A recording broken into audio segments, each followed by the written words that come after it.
कुणीही भडकायचं नाही. सायबर पोलिसांची सगळ्यांवर करडी नजर आहे. पोलीस प्रशासन आपल्या सेवेसाठी असतं, सोयीसाठी असतं. त्यांना तेही कुणाचे भाऊ कुणाचे वडील असतात, त्यांचाही सन्मान करायचा. आपला लढा, आपल्याला आरक्षण छाताडावर बसून आपण घेणारच आहे. 13 जुलैला मनोज जरांगे पाटलांनी सरकारला जो इशारा दिला 13 जुलैचा, तर तो तुमच्या ह्या ताकदीनुसार, म्हणजे आज जर आम्ही राजकीय पक्षाच्या किंवा पक्षाच्या प्रचाराला आलो असतो तर तुम्ही तुमचा दिवस वाया घातला नसता. फक्त मनोज जरांगे पाटलाचा काहीतरी सांगावा घेऊन आले आणि ते ऐकण्यासाठी तुम्ही 2-3 तासापासून थांबलेले. मी तुम्हाला एवढीच विनंती करायला आलेलो आहे, मी काही भाषण करायला आलो नाही. मी एक त्यांचा दूत म्हणून आलोय. मनोज जरांगे पाटील एक सर्वसामान्य शेतकऱ्याचा पोरग आहे, ते आपल्या जातीसाठी लढते. आज आपल्याकडे लाखो रुपये नाही पोरांच्या शिक्षणाचे भरायला किंवा नोकऱ्यांचे भरायला. त्यामुळं जर आरक्षण भेटलं तर कुठेतरी ते कमी होईल, कारण 90% मराठा समाज हा शेतकरी आहे. शेत पिकत नाही, पिकलं तर विकत नाही, ही परिस्थिती आहे. आणि शेतीशिवाय आपल्याला पर्याय नाही. पण त्याला जोड म्हणून काही आपले पोरं नोकऱ्याला लागले पाहिजे. 30-40 वर्षा अगोदर जे अण्णासाहेब पाटलांनी हा लढा चालू केलेला होता, तेव्हा जर हे मिळालं असतं तर आपले लाखो पोरं हे आज नोकऱ्याला असते. तसंच मुस्लिम बांधवांचे, यांचेही तुम्हाला नोकऱ्यामध्ये दिसणार नाही. धनगर समाजही मनोज जरांगे पाटील नेहमी म्हणतात, मराठा आरक्षणासोबत मुस्लिम आरक्षण, धनगर आरक्षण आणि सगळ्यांना. आता मारवाडी समाजाच्या काही कुंडीच्या नोंदी सापडल्या, ब्राह्मण समाजाचे सापडले. यांचं म्हणणं त्यांनाही मिळालं पाहिजे, तेही आपले भाऊ आहे.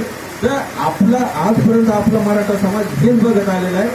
जेव्हा जेव्हा आरक्षण दिलं जात होतं इतर समाजाला, त्यावेळेला मराठा समाजाकडे जमिनी होत्या आपल्याकडे. तर आपले बापदादे म्हणून की आम्हाला आरक्षणाची गरज नाही, म्हणून आपल्याला गरज नव्हती. आज आपल्याला वेळ आली म्हणून हे सगळे म्हणते मराठा समाज हा मोठा व्हावा आणि देण्याचं काम केलं.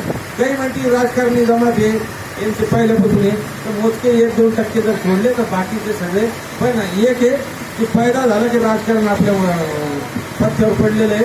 आपल्या राजकीय महत्वाकांक्षाने कोणी इथं उमेदवारी लढवासाठी आलेलं नाहीये. आम्हाला राजकीय आरक्षणाची गरज नाही. मराठा आमदार आमच्या बाजून बोलत नाही, त्याच्यामुळे आम्ही त्यांचं समर्थन करीत नाही. आमचं एवढं म्हणणं आहे, आम्हाला शिक्षणात आणि नोकरीत आरक्षण लवकरात लवकर सरकारने द्यावा. 13 तारखेला तुम्ही सब मुस्लिम बांधव, सब आपण बघू शकताय, लाईव्ह मध्ये बघू शकताय, दलित समाज बांधव म्हणजे जागोजागी हे लोक, यांचं म्हणणं आहे की मराठा समाजच्या पाठीशी आपल्याला खंडणी बनायचे. आणि जर नाही दिलं तर या 4-5 ज्या बलाढ्य जाती आहे, मराठा समाज, मुस्लिम समाज, दलित समाज, धनगर समाज, ओबीसी म्हणजे 50% मराठा समाज आहे आणि इतर जाती समाज, हे सगळे जर एक झाले 288 ते 288 सुद्धा हातातून जातील. तर सरकारला विनंती, आम्हाला राजकारणात यायचं नाही. मनोज जरांगे पाटील नेहमी म्हणतात, फक्त एक विनंती आहे की तुम्ही आपली ताकद, जी ताकद आहे ही ताकद दाखवण्यासाठी तुम्ही लाखोंच्या संख्येने, जशी कन्नडच्या सभेला तुम्ही आले 2 डिसेंबरला जरांगे पाटलांसोबत मी पण होतो. मी पाहिलं या कन्नडचं रौद्र रूप. जवळजवळ 4-5 किलोमीटरवरून लोक रस्त्याच्या दोन्ही बाजूला थांबले होते. ग्राउंड अख्खं भरलं होतं. तसं ग्राउंड एवढी ताकदीनं पूर्ण. पण तिथं तुम्ही फॅमिली सहित आले नव्हते, परिवारासह नव्हते आले. इथं परिवारासह यायचंय संभाजीनगरला 13 जुलैला. एवढीच विनंती करायला आम्ही आलो आहोत.